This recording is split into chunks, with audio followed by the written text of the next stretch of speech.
La 17e journée de Ligue 1 marquera la fin de la phase allée du championnat saison 2024-2025 et comme chaque mercredi soir on se retrouve pour pouvoir pronostiquer les 9 matchs de cette nouvelle journée. Salut tout le monde, c'est Mathieu, très heureux de vous retrouver aujourd'hui pour une nouvelle vidéo prono où on va pronostiquer les 9 matchs de la 17e journée de Ligue 1 et donc la dernière de la phase allée. On se rappelle un petit peu du classement avant de rentrer dans le vif du sujet avec le Paris Saint-Germain qui est leader, 7 points d'avance sur l'OM, 10 sur l'AS Monaco, le LOSC est pas très loin du podium avec 2 points tout comme l'Olympique Lyonnais, Nice également est pas très loin avec seulement 27 unités. Derrière, un peu plus loin par contre, on a le Racing Club de Lens et Toulouse. Dans le ventre mou du classement, Auxerre, Strasbourg, Reims, Brest. Un peu plus proche de la zone de relégation, Rennes, Angers, Saint-Etienne, Nantes et barragiste, Le Havre et Montpellier ferment la marche. On commence donc par le match d'ouverture 19h vendredi entre le FC Nantes et l'AS Monaco. Ça peut ressembler à un match piège pour l'AS Monaco, bien sûr que sur le papier ils sont favoris, mais quand on regarde les dernières sorties de Nantes face à des gros clubs, face à des clubs qui sont sur le podium, et bah ils s'en sont sortis avec 2 points, les Nantais, notamment face à Lille le dernier match, avec ce match nul lors de la 16e journée de championnat, avec un but de Mathis Sablin sur penalty. En plus de ça, ils n'avaient pas leur meilleur joueur, Mazes Simon. Ils ont réussi à aller chercher ce très bon point du match nul du côté de Pierre Monroy, avec la première d'Anto Lopez qui va ajouter un peu de sérénité, je pense, en défense du côté de Nantes. Bon, il n'a pas eu grand chose à faire avec 2 arrêts sur le but, il peut pas faire grand chose, mais je pense qu'il va vraiment ajouter de la sérénité du côté de cette défense nantaise. Et puis Mathis Sablin qui a fait aussi un bon match avec son but. Quand Simon n'est pas là, quand Simon n'est pas décisif, c'est souvent Mathis Sablin qui l'est. Il était également buteur contre le Paris Saint-Germain. Et contre le Paris Saint-Germain, donc l'autre gros club que Nantes a affronté il y a quelques semaines, ils ont également été chercher un match nul du côté du Parc des Princes. Donc attention, attention, parce que le FC Nantes est capable de gêner n'importe qui. Ils avaient perdu sur la plus petite démarche contre l'Olympique de Marseille 2-1, sur la plus petite démarche contre le Racing Club de Lens 3-2, enfin sur la plus petite démarche en tout cas, un seul but d'écart. Donc attention aux Nantais, l'AS Monaco bien évidemment reste largement favori.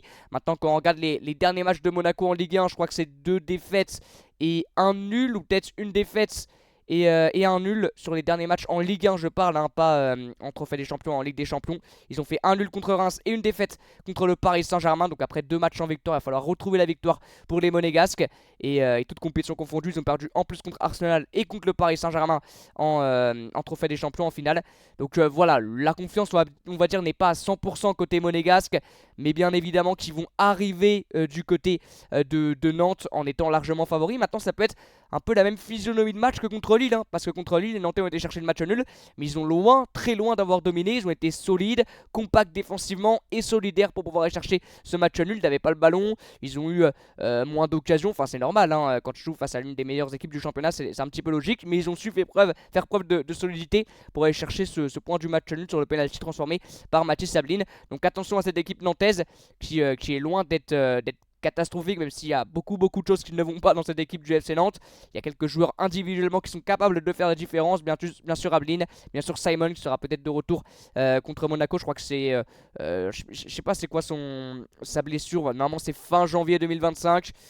Bon, le 10 janvier on verra si Moses Simon sera présent. Bon, des fois les dates sur FootMob ne sont pas exactes, donc on verra. Va falloir faire avec, en tout cas pour le FC Nantes. Donc je m'attends quand même à un match assez compliqué pour les Monégasques. Bien sûr ils vont dominer avec les Benchegir, les Akliouche, etc. Bien sûr qu'ils vont dominer, qu'ils vont avoir les occasions et qu'ils vont avoir le ballon.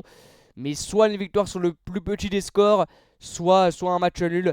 Mais je dirais quand même bien sur une victoire, allez, 1-0 de l'AS Monaco. Une victoire 1-0 de l'AS Monaco. On continue avec le deuxième match qui opposera l'AG Auxerre à Lille le vendredi soir. Très belle affiche réellement entre Auxerre et le LOSC. Auxerre qui a perdu son match contre le Racing Club de Strasbourg alors qu'ils avaient fait une bonne première mi-temps. Mais je pense que ce but juste avant la pause de Diarra sur penalty leur a fait mal. Et derrière... Strasbourg a enchaîné, mais ça reste quand même une très bonne saison pour le moment pour l'AG Auxerre qui est au classement général 9ème et qui est à domicile 3ème. Ils sont sur le podium, les Auxerrois du côté de la Baie des Champs, c'est un peu une forteresse imprenable. Une seule défaite, c'est contre l'AS Monaco, 17 points pris. C'est quand même extrêmement fort ce que fait Auxerre du côté de la Baie des Champs. C'est une ambiance assez spéciale. Donc le LOSC qui en plus sur les derniers matchs n'a pas perdu, parce que ça fait un petit moment maintenant, toutes compétitions confondues, qu'ils n'ont pas perdu les Lillois. Mais ils sont aussi... amis avec le match nul. Les Lillois, match nul contre Marseille, contre Nantes, contre Montpellier, contre Nice, contre l'Olympique Lyonnais. Il y a pas mal de matchs nuls. Donc ce match-là peut aussi ressembler à un petit peu le match contre Nantes, avec une équipe lilloise qui devrait normalement avoir le ballon, dominer, se créer les plus grosses occasions. Mais la JOCR derrière qui devrait normalement retrouver Kevin Danois, l'un des meilleurs joueurs sur le plan défensif de la formation serroise, et également le gardien de Nova de Léon qui n'était pas là contre Strasbourg. Il devrait être présent contre Lille, donc ça va assurer encore plus une solidité défensive côté auxerrois. Donc je vois bien un match un petit peu semblable à celui de Nantes pour les Lillois. Je vois donc bien un nouveau match nul, un partout entre Auxerre et Lille. Le samedi 17h, autre belle affiche entre Brest et l'Olympique Lyonnais. Lyon réellement fait une bonne saison, on va pas se mentir. 5ème position pour les Lillois, 28 points, 2 petits points seulement du podium.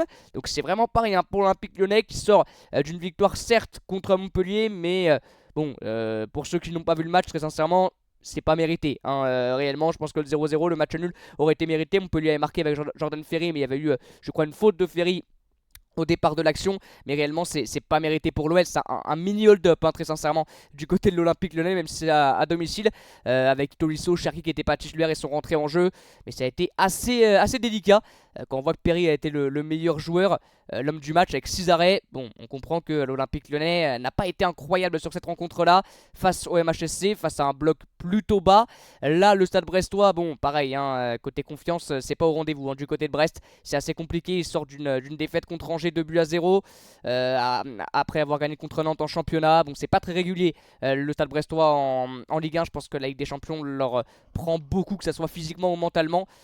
Surtout que vous voyez, il y a beaucoup d'absents côté Brestois, notamment Pierre Lesmelou, hein, bien évidemment, qui devrait revenir mi-janvier. Donc je sais pas s'il sera présent sur ce match contre l'OL, mais je ne pense pas.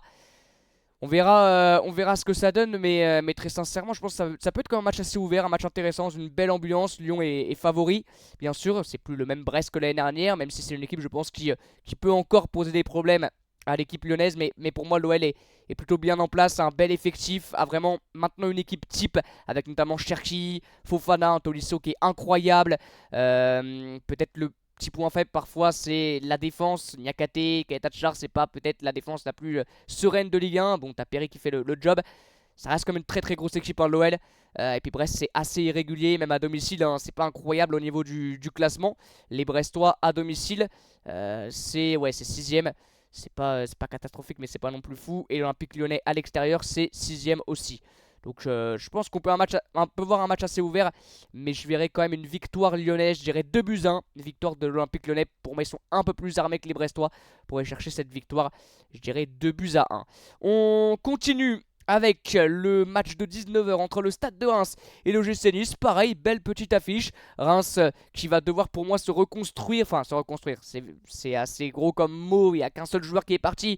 Mais surtout reconstruire sa défense. Parce que Agbadou est parti du côté de Wolverhampton. Et on l'a vu contre Saint-Etienne.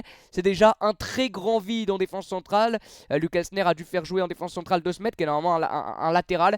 Donc il va devoir trouver des solutions pour que sa défense retrouve voilà, cette sérénité qu'on lui connaissait, parce que Agbadou, vraiment le bien qu'il faisait du côté de Reims, c'est assez incroyable.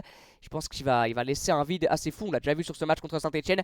Donc là, Lucas Esner va vraiment devoir trouver des solutions pour essayer de pallier à ce départ de Agbadou. Pourquoi pas un remplaçant à Emmanuel Agbadou, mais je pense pas qu'il sera présent sur ce match contre l'OGC Nice. Nice qui pareil, hein, réellement, ça fait quand même une saison intéressante. C'est également à 2 points du podium, hein. À 3 points, pardon, 3 points du podium, les Niçois. Donc en Europa League, c'est catastrophique, mais en Ligue 1, ça reste quand même intéressant. Sur les 5 derniers matchs, ils sont 4ème avec 10 points pris, une seule petite défaite, 3 victoires, 1 nul. Donc ça reste une série intéressante pour les Niçois. Et réellement, je pense que, ouais, là, ça y est, hein, Francaise a vraiment réussi son job. Du côté de Nice, c'était un peu compliqué en début de saison, mais je pense que là, ça y est, l'OGC Nice est parti. Et je pense réellement que sur ce match-là, ils vont partir favoris. Et c'est pour ça que je vais les pronostiquer. Je dirais un petit 2-1 pour les Niçois. Victoire 2-1 de Nice. Je pense réellement que le départ d'Emmanuel Agbadou, alors je dis pas que Reims va jouer le maintien et va être 16ème dans 4-5 journées, je dis pas ça. Ça reste quand même une équipe qui a beaucoup de talent individuel, et je pense que Lucas Sner va trouver des solutions. Mais là, sur le court terme, je pense que ce départ de Emmanuel Agbadou va être vraiment préjudiciable pour cette équipe rémoise. Donc je vois une victoire niçoise 2-1. Ensuite, on aura un très joli match le soir, le samedi soir, 21h, Rennes-Marseille, le stade rennais, avec Jorge Sampaoli qui va retrouver l'Olympique de Marseille. Rennes qui a perdu contre Nice, mais Rennes qui a marqué 2 buts. On le sait offensivement, les Rennais, c'est vraiment bon, assez, je vais pas dire faible, parce que voilà, ça gagne 5-0 notamment contre Saint-Etienne. Bon, ça marque des buts bien évidemment, mais il y a des joueurs offensivement qu'on attend plus. Kalimundo, Amine Gouiri notamment, c'est un petit peu délicat. Côté rennais, on a un Ludo Blas, pour moi qui est l'un des meilleurs joueurs offensifs de cette formation rennaise. Là, ça va être quand même un match extrêmement compliqué parce que l'Olympique de Marseille est sur une série assez incroyable. Hein. Sur les 5 derniers matchs, ça doit être peut-être 4 victoires, quelque chose comme ça pour les Marseillais. Ouais, 4 victoires, 1 nul hein, pour l'Olympique de Marseille, dont le nul contre Lille, parce que personne ne gagne contre Lille en ce moment. Donc c'est vraiment assez incroyable, ils sont sur une forme exceptionnelle les Marseillais, meilleurs que le PSG sur les 5 derniers matchs. Donc je vois pas en tout cas cette équipe rennaise pouvoir arrêter l'Olympique de Marseille. Il y a beaucoup trop de problèmes encore côté rennais. Faut attendre encore un petit peu avant que la patte Jorge Sampaoli, je pense, se retrouve. Et face à une équipe aussi forte que l'Olympique de Marseille en ce moment, je pense que ça va être délicat pour les Rennais. Donc je vois bien une victoire, je dirais pas nette, pas non plus 4-5-0 de l'Olympique de Marseille, mais une victoire, les 3-1 de l'Olympique de Marseille. On continue avec les matchs du dimanche, 15h, Le Havre-Lens. Le Havre, c'est peut-être l'un des effectifs et l'une des équipes les plus faibles de Ligue 1, on va pas se mentir. Alors certes, ils ont perdu contre l'Olympique de Marseille, mais même cette défaite contre Stade Briochin, équipe de N2, si je dis pas de bêtises, en Coupe de France, ça fait mal. 3-0 contre Strasbourg, 1-0 dans un match 100% maintien contre Angers. Enfin, c'est très dur, hein, c'est très dur, c'est l'une des pires défenses, je crois, de cette Ligue 1 sur les 5 derniers matchs. C'est 17ème comme le classement général.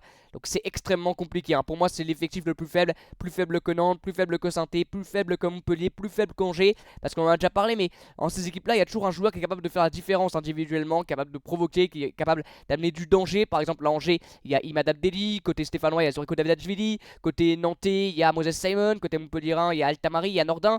Côté Havrais, réellement, je vois pas. Hein. Alors Ayou, tout ça, bien sûr, sont capables. Mais de provoquer, de percuter, d'amener vraiment du danger. Quand il y a le ballon, tu te dis, bon, il peut vraiment se passer quelque chose, du spectacle. Côté Havrais, je retrouve pas ce joueur-là, donc c'est un petit peu compliqué. Il y a le départ en plus de Christopher Operi. C'est peut-être pas encore officiel, mais il va partir, je crois. Donc non, le Havre, là, ça me paraît quand même très compliqué pour le maintien. Il va falloir faire un mercato incroyable pour pouvoir se maintenir. Ils vont jouer face à Lens, extrêmement irrégulier. Les Lensois, très très irréguliers sur les derniers matchs. C'est 2 victoires, 1 nul, 2 défaites. Cette défaite contre Toulouse a fait mal, hein, côté Lensois, avec ce rouge de Pera da Costa qui a tout changé. Mais Lens, bien évidemment, va être largement favori, on le voit. La cote du Havre à domicile est à 5, c'est assez incroyable. Et ouais, je vois pas vraiment Lens perdre contre cette équipe havraise. On rentrerait dans une mini-crise côté Lensois s'il venait à perdre, hein, très sincèrement, avec tout le respect que j'ai pour le Havre. Donc je vois bien une victoire 2-0 des Lensois. Le match de 17h15, c'est vrai qu'à partir, de cette 17ème journée, on va avoir les matchs du multi à 17h15 désormais. Et le multi sur DAZN est de retour. Donc on est reparti pour un vrai multiplex sur DAZN et ça c'est une bonne nouvelle. Montpellier-Angers, le MHSC à domicile face au SCO. C'est un match extrêmement important bien évidemment entre deux équipes qui jouent le maintien. Même si Angers a réussi à souffler un petit peu, a pris quelques points d'avance sur la zone de relégation. Bon, c'est vrai que Nantes et Montpellier ont déjà beaucoup de retard même sur la place de barragiste. Angers a déjà un petit point d'avance sur Nantes. Et le SCO, très sincèrement, ils ont eu du mal à démarrer leur saison. Mais là, la dernière victoire contre Brest est vraiment intéressante. Alors, ils n'ont pas dominé, ils n'avaient pas le ballon. Mais ils ont vraiment fait une rencontre plutôt complète et plutôt intéressante. Avec notamment un but d'Esteban Le Paul. Et je trouve que Angers, on n'en parle pas assez. Mais c'est une équipe qui a des joueurs individuellement qui jouent au ballon. Qui sont vraiment très très bons. Notamment Imad Abdelli, El Melali, Jimmy Alevini aussi très très fort. Et j'aime bien comme cette équipe angevine. Là, ça va être un match extrêmement serré je pense, hein. Assez fermé parce que c'est un match quand même très très important. Montpellier n'a presque pas le droit de le perdre. Là c'est vraiment, je vais pas dire que s'ils perdent ils sont en Ligue 2 parce que c'est encore très très long. Mais là vraiment c'est victoire obligatoire pour les Montpelliérains pardon. Mais le mal est tellement profond que ça me paraît compliqué d'aller chercher un succès. Donc je dirais plutôt un partout entre Montpellier et Angers. On sait qu'à la Mosson Montpellier a été chercher un nul notamment contre Nice, un nul contre Lille. Je vois bien quand même un petit match nul une nouvelle fois à la moisson à partout. Toulouse-Strasbourg, belle petite affiche entre les Toulousains qui, mine de rien, réalisent aussi une première partie de saison assez impressionnante. On parle de Auxerre à juste titre, mais Toulouse c'est pareil, hein, ils viennent de gagner contre Lens, ils ont 3 points d'avance sur l'AG Auxerre. Très intéressant ce que proposent les Toulousains, très belle équipe avec notamment Gbo, Abouklal qui sont très très forts sur les côtés. Donc non, réellement il y a une belle formation côté Toulousain avec un bon coach, Carlos Martinez Novel.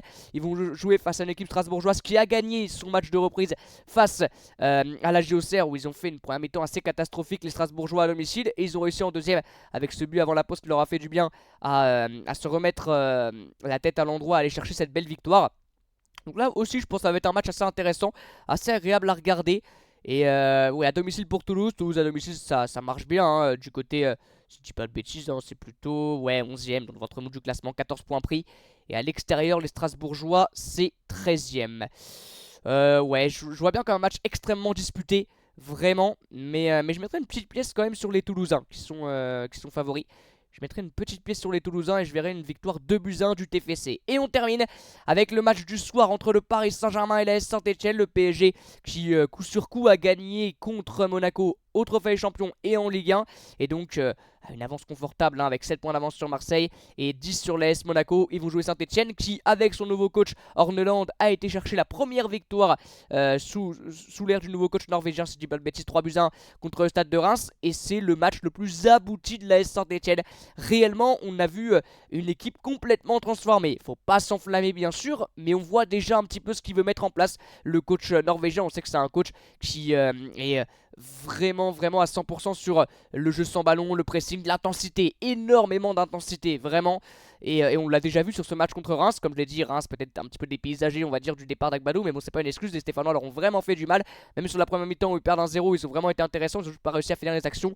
Et derrière, Augustin Boakye et Stassin d'un superbe but, hein. Lucas Stassin, bon, le deuxième de Boakye est incroyable aussi, mais le but de Stassin est vraiment exceptionnel, j'espère que ça va lui faire du bien, c'est un super joueur, Lucas Stassin.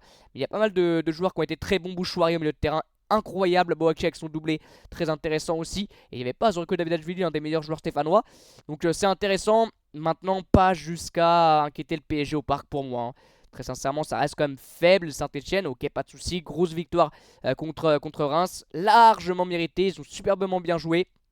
Mais là, face au Paris Saint-Germain, ça me paraît compliqué. Maintenant, si on sait, hein, le PSG a perdu des points contre Nantes, notamment à domicile. Donc Saint-Étienne est capable de le faire. Il va falloir être très costaud et très solidaire en défense. Je vois pas une victoire large du Paris Saint-Germain, mais je vois une victoire 2-0. Je dirais quand même du PSG.